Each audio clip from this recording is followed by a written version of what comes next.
Nah, ketika saya tanya Pak Nono pernah mengeluh juga, tangannya pernah bengkak, pernah ditonjok juga perutnya. Nah, ini nggak tahu ada kaitannya enggak, bener enggak, pembuktian memang tidak mudah. Tapi kalau itu betul-betul terjadi, berarti kita itu sangat miris. Kasusnya Peggy, kasus Vina dan Eki aja sudah terjadi, kok Terulang lagi. terulang lagi, tidak jadi pelajaran. Nah, untuk membuktikan ya saya sih berharap CCTV yang ada di sel itu bisa dibuka. Oh ya, setiap Kalau saya kan, ya setiap Pak saya, Nono kan posisinya dalam keadaan ngomong salah nggak ngomong salah, Heeh. begitu.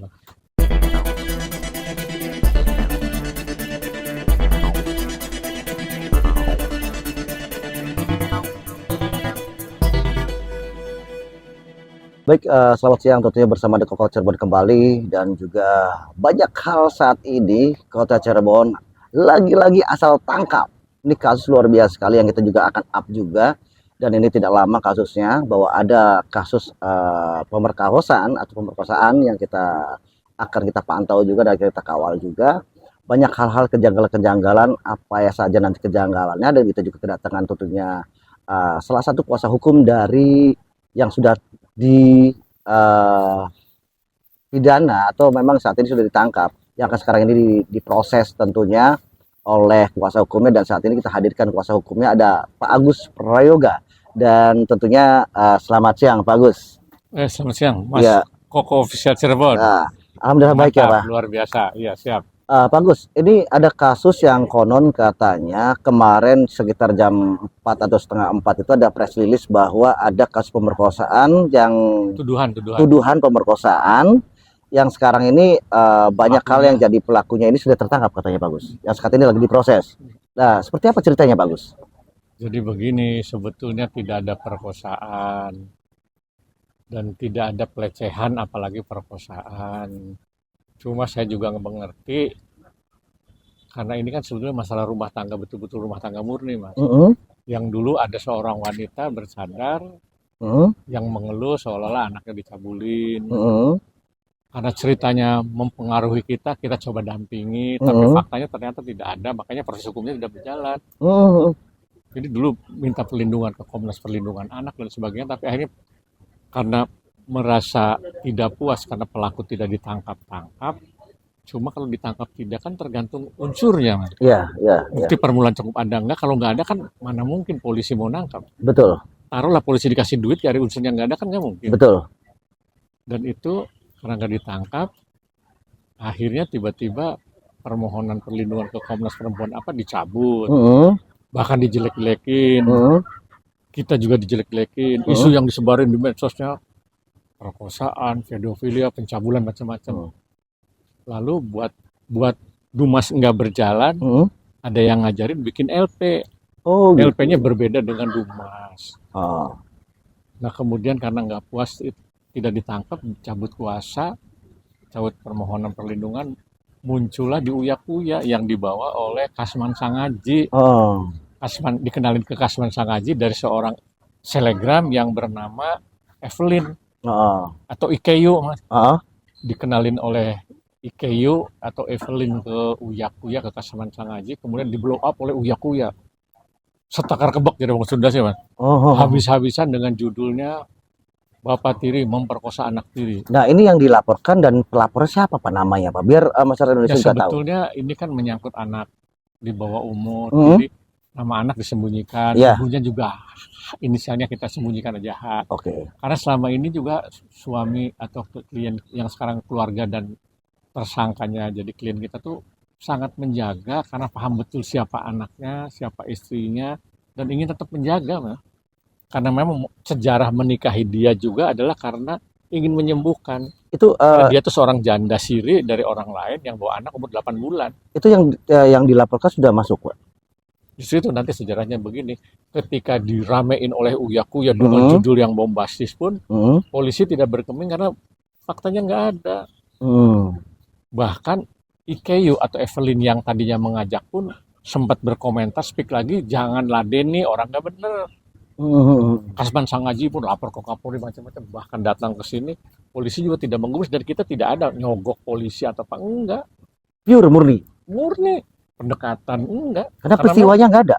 nggak ada. Itu mah orang bapak kalau keadaan darurat kadang-kadang aduh si bocah apa kan mau bocah sih 8 tahun diurusi dewek ya mah. Mhm. Saya aja ketika anak saya sakit, istri nggak ada, perawat nggak ada, ya gua yang ngurusin, kan udah Mhm. biasa. Kemudian akhirnya Kasman Sangaji juga mundur. Dari peristiwa ini. Iya, karena memang kalau saya simpulkan sekarang ya cuma kena Frank aja. Lalu ganti lagi pengacaranya Raden Reja. Mhm. Kemudian ada panggilan satu, ada panggilan dua. Tadinya penyelidikan karena ribut di medsos, jadilah tersangka. Walaupun proses tersangkanya nanti kita pertanyakan, makanya nanti ada rencana pra peradilan. Mhm. Panggilan satu dijawab karena memang sakit. Sama yang terlapor, Ya bukan dipanggil polisi. panggil Pak polisi. Nono kan Pas apa namanya? Pak Nono, Pak ya sudah Nono. sudah terkenalnya Pak Nono lah, Pak panggil Nono. polisi satu, datang anaknya dan pengacaranya yang lamanya bawa sakit. Mhm. Kemudian sakit belum sembuh, dipanggil lagi kedua, dijawab lagi masih dalam tahap pengobatan dan minta ditunda karena pertama berulang kali minta saksi fakta yang namanya Firman diperiksa, tidak diperiksa-periksa. Meminta juga agar dimediasi karena itu masih anak, Di bawah umur. ya masih anak istri gitu, masih keluarga belum Oh. bercerai. Kemudian minta diperiksa kejiwaannya baik ibunya maupun anaknya. Ya. Terus karena permasalahan ini lebih kepada dugaan gangguan kepribadian dan juga ada eksploitasi anak, keluarga melaporkan dugaan dengan Dumas dugaan eksploitasi anak dan diskriminasi. Tapi sampai hari ini tidak pernah ada SP2HP-nya. Belum ada, Pak? Belum ada. Itu dilaporkan di mana itu? Jadi Polres Ciko. Oh, Cirebon, Ciko. Ciko, Polres Ciko, Cirebon Ciko. Kota. Nah, Pak Nono tuh syaratnya itu.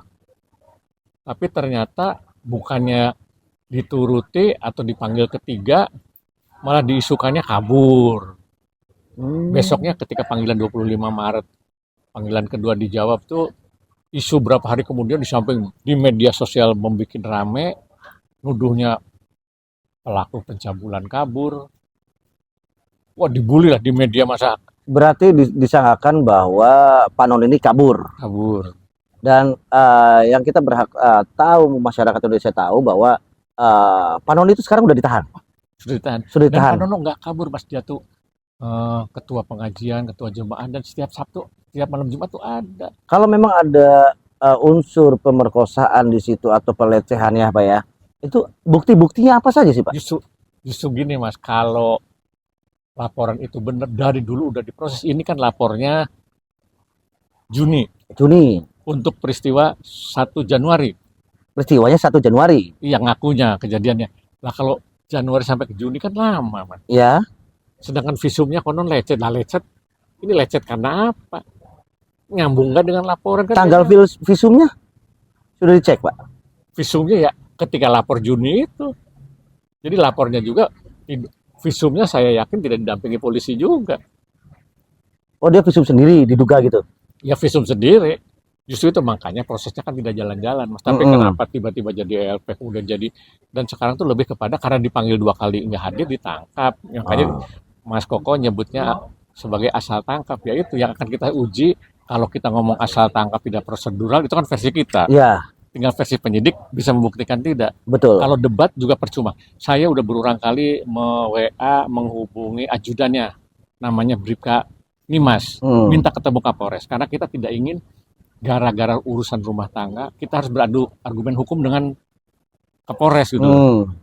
Tapi ternyata tidak diindahkan, ya sudah. Akhirnya kita memutuskan untuk kita uji di depan persidangan. Itu berarti kalau bicara tentang uji dalam peninjau kembali kan berarti kan Pak ya? Bukan. Bukan. Oh ini pra peradilan. Jadi terlepas pokok permasalahan, jadi kita tidak membahas peristiwanya ada tidak pelecehan, ada tidak pencabulan, ada tidak perkosaan, tidak pernah. Kita uji di situ.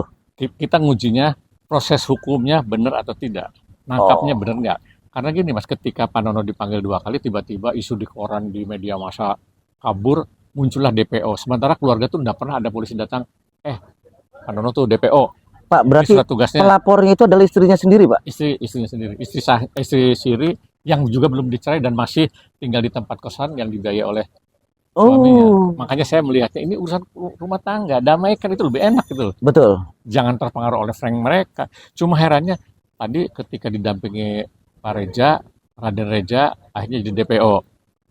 Muncul di medianya. Loh. Kalau tadi gini Mas, ketika Uya-Kuya membuat narasinya kan perkosaan, tapi dia meralat sendiri bukan perkosaan.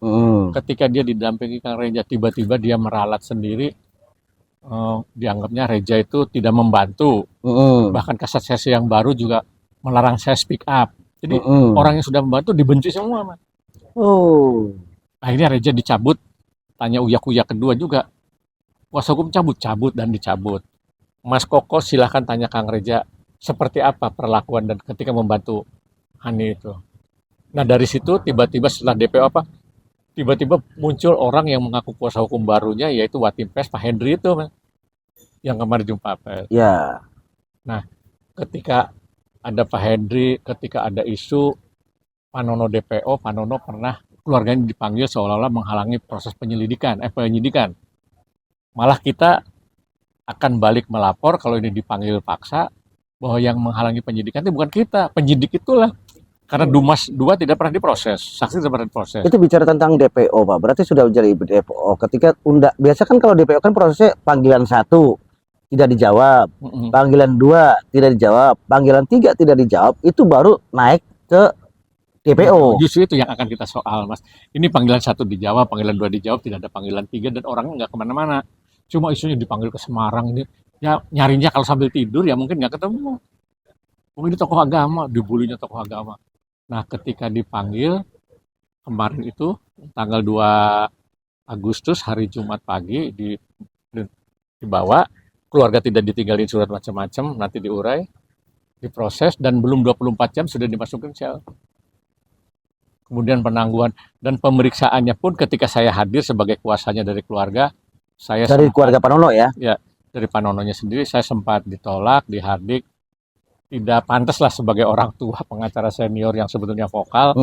Oleh karena itu tidak ada kuasanya, tidak bisa. Mas, bagaimana saya bisa bikin surat kuasa? Surat penangkapannya saja saudara tidak kasihkan. Ini saya ada surat kuasa dari keluarganya juga, nggak ada kaitannya. Ya sudah, saya kan gengsi juga, Mas. Silakan saudara lanjutkan. Saya pergi, ternyata surat penangkapannya itu baru nyampe ke keluarga tuh hampir jam 12, jam 23.51. Dengan tanggal 2 tapi jam 23.51 nanti akan kita buktikan. Nah terus ternyata kesinikannya kita tahu bahwa Panono itu didampingi pengacara yang ditunjuk oleh kepolisian. Dari pengacara apa kan ya LBH tertentu lah. Ya. Tapi itu pun menurut saya tidak etis, tidak elok dan tidak baik. Makanya saya protes juga terhadap LBH itu. Dan akan kita klarifikasi, kita jangan pakai alat hal yang tidak benar, udah tahu ada kuasanya kok. Oh ya. Dan saat itu saya yakin dia tidak didampingi. Jadi dampinginya menyusul gitu, Pak. Kita akan lihatkan nanti dari BAP. Nah terus setelah berjalan akhirnya karena keluarga inginnya kuasa hukum dari kita, saya bentuk tim teman-teman lah kuasa hukumnya. Ya. Jadi ada 2 kuasa hukum dari LBH tertentu, ada kuasa hukum dari teman-teman kita. Terjadi dinamika. Nah, kemudian ada usulan, kita kan usul pemeriksaan Pak pelapor sama anaknya tuh disuruh periksa secara psikologis, forensik, tapi tidak dilakukan. Malah Panono menawarkan, ya bukan mereka aja, saya juga diperiksa juga siap gitu. Nah polisi malah seolah-olah lebih senang, ya udah Panono diperiksa, ya boleh. Kita ngatur waktu. Nah ketika pemeriksaan itu tidak jadi, tidak ada, tiba-tiba Panono sakit, Ya. Sakit luar biasa, dibawa rujukan ke rumah sakit Polri. Dari rumah sakit Polri karena parah dibawalah ke Gunung Jati. Cuma di Gunung Jati kami sendiri kecewa dan malu, ternyata dicoba diprosesnya itu untuk visum psikiatri, orang sakit visum psikiatri, Bang. Tapi kita biarkan saja. Dan akhirnya ternyata di USG harus diambil tindakan malam itu juga. Cuma keluarga berpikir operasi jangan, tapi dari dokter kalau ada apa-apa kami nggak tanggung jawab. Ya akhirnya paginya dioperasi. Ternyata usus buntunya sudah pecah, sudah melekat. Kalau terlambat saat itu tidak tertolong. Nah ketika saya tanya Panono pernah mengeluh juga, tangannya pernah bengkak, pernah ditonjok juga perutnya. Nah ini nggak tahu ada kaitannya enggak, bener enggak, pembuktian memang tidak mudah. Tapi kalau itu betul-betul terjadi, berarti kita itu sangat miris. Kasusnya Peggy, kasus Vina dan Eki aja sudah terjadi kok terulang lagi tidak jadi pelajaran. Nah untuk membuktikan ya saya sih berharap CCTV yang ada di sel itu bisa dibuka. Oh ya, setiap Kalau saya kan ya setiap Pak saya Nono kan posisinya dalam keadaan ngomong salah nggak ngomong salah, Heeh. begitu. Nah sekarang Pak Nono operasi sudah hampir selesai, dan sekarang tuh dibantarkan seperti apa nih? Karena dia untuk pemulihan tuh butuh waktu 3 bulan, Ya. begitu Mas Koko. Jadi ini yang kita akan uji dan ini yang kita akan cari apa saja yang terjadi nanti setelah kesembuhan dari Pak Nono. Apakah dari perawatan itu langsung dimasukkan sel atau memang ada kebijakan dari institusi tersebut di Kota Cirebon bahwa penyembuhannya harus di rumah sakit. Nah, kita akan simak terus kawan Dan karena yang memang 2 hari sekali harus kontrol ya. 2 hari sekali harus kontrol ya. Jadi begini, saya kenapa kemarin akhirnya jumpa pers? Karena saya tidak mungkin berjuang sendiri tanpa dikawal teman-teman. Hmm. Agar objektif, kami memang sengaja meminta tolong teman-teman, tolong kawal ini. Kalau saya keliru, luruskan. Tapi kalau ada yang keliru dari institusi, ya harus mengakui juga. Karena Gentle lah ya. saya pernah menolong orang salah tangkap, Kapolres Sumber minta maaf dan melepas. Hmm. Dan saya sering menangani orang salah tangkap, salah pukul, akhirnya dilepas tanpa proses. Cuma kemarin saya menghadap Kanit, sepertinya tidak diindahkan, mungkin usia saya udah berbeda.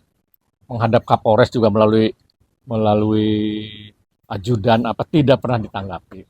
Ya terpaksa kita ya proses hukum lah. Proses hukum yang berlaku ya. Dan saya sudah menghubungi Suhandi Cahaya, sudah menghubungi Kang Reja, menghubungi Pak Asfi, termasuk Pak Sundardiaji untuk siap menjadi ahli. Luar biasa. Begitu. Itu kira-kira kapan sidang pra? Dalam waktu dekat. Dalam waktu dekat ini? Iya. Kecuali ada perubahan dari mereka sendiri yang menyadari, karena yang tahu persis bukti permulaan yang cukupnya seperti apa kan mereka. Harus ada 2 alat bukti yang berkesinambungan berarti? Iya, jadi alat bukti itu yang kualitas, jangan rekayasa gitu Mas. Yes. Karena ini buktinya nggak ada, masa orang setelah lapor dijebak suruh ngaku minta maaf, itu bukti kan bukan bukti, itu surat. Kalau misalnya majikan membunuh, akhirnya si pembantu yang aku gua yang bunuh Mas Koko, itu jadikan dasar kan nggak bisa. Nggak bisa. Kalau memang itu harus ada bisa mengganti. Katanya dengar-dengar bahwa barang buktinya ada celana dalam yang bawa bukan celana dalamnya celana dalam gede ibunya, terus hubungannya celana dalam gede apa? Dan tidak ada yang melihat. Terus yang lagi penjaga kos memang tahu bahwa Pak Nono dengan pelapor kosnya di situ. Itu kan bukan saksi. Terus adiknya juga tidak melihat, cuma melihat katanya wajahnya mesum, hubungannya apa gitu. Alasannya begitu saja. Ya sekarang kalau perkosaan, kalau pelecehan kan mestinya visumnya. Ya. Itu aja yang scientific crime investigation harus berlaku. Ini nggak ada. Lagi-lagi tidak ada. Tidak ada. Dan lagi udah berlangsung lama, kok baru sekarang. Dan proses penangkapannya keliru, itu aja. Proses penangkapannya keliru. Ya, kalau akurat dari dulu udah diproses. Makanya sebelum proses hukum terjadi ada perubahan, ya kami tetap welcome. Karena buktinya kami tuh mau WA ajudan berulang kali. Tapi karena tidak diindahkan, saya akan malu juga, Mas. Malu juga, gengsi. Ya. Dan jangan menganggap bahwa masyarakat biasa tuh akan kalah terus dengan kekuasaan, nggak bisa. Betul. Kapan lagi diperbaiki? Saya yang selama ini sudah arif, bijaksana, dan Pak Nono pun menahan karena ini nahan ini. Tapi ketika ada penangkapan cara seperti ini dan sekarang sakit sampai operasi, saya terpaksa seperti muda dulu lagi. Karena saya 94 pun pernah memperadilankan Polri dan berhasil. Ini akan terjadi lagi nih? Mudah-mudahan terjadi lagi. Akan kita buktikan.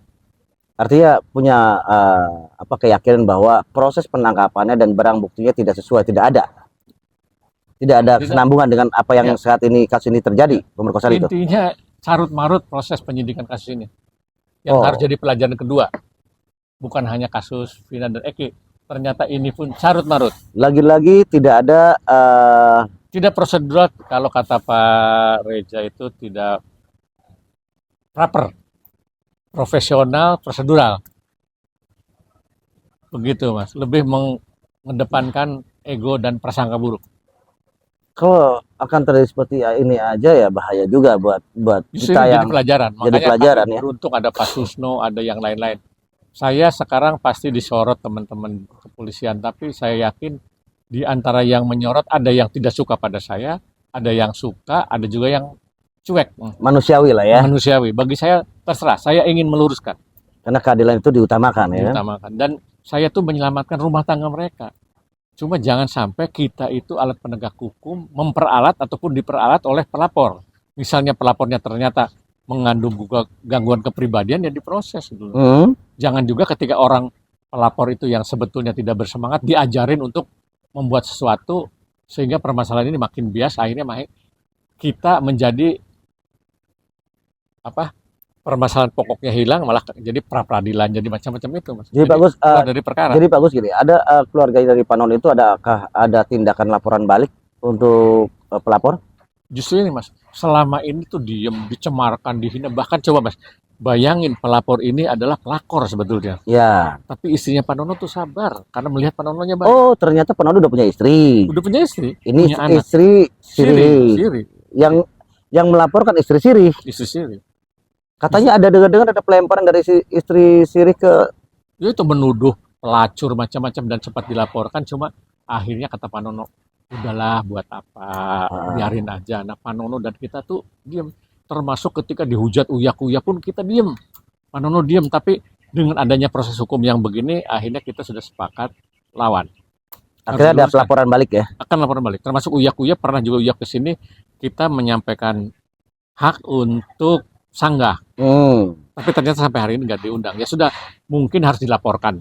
Jadi berarti rencananya sekarang ini ada pelaporan untuk Bang Kuya-Kuya nih. Kuya-Kuya. Atas dasar yang membuat narasi yang tidak sesuai, karena memang dalam ucapannya kasarnya gini, misalnya si pelapor itu cerita A, Pak Uya-Kuya menambahi sampai menghujat ketua Komnas Perlindungan Anak, menghujat kita dan semuanya. Artinya ada proses yang akan dilakukan oleh kuasa hukum dari Pak Nono ya, untuk mengklarifikasi, meluruskan permasalahan. Artinya kalau memang Bang Kuya-Kuya ini ada apa namanya harus meralat dan minta maaf. Oh gitu. Iya. Kalau itu tidak terjadi, ya kita laporkan polisi lah. Sesuai dengan yang berlaku ya. Iya. Nanti di laporan polisi ada damai, ada pencabutan kan bisa terjadi juga. Yang penting clear bahwa tidak ada perkosaan, bahkan pelecehan juga nggak ada. Yuk, sudah selesai. Oke, terima kasih kawan-kawan Koko Cirebon Official. Terima kasih. Inilah banyak sekali kasus-kasus di Kota Cirebon yang mungkin kita up semua, kita dampingi, dan kita juga akan selesaikan secara kita pantau terus apa-apa saja yang terjadi dengan kasus-kasus yang sekarang ini mewabah di Kota Cirebon. Mudah-mudahan dengan beberapa kasus yang menjadikan satu contoh, jadikan lebih baik lagi untuk proses-proses hukum yang berlaku. Tentunya saya Koko Cirebon Official pamit undur diri hadapan Anda dengan akhir kata wassalamualaikum warahmatullahi wabarakatuh. Terima kasih, semoga Koko Official makin mantap.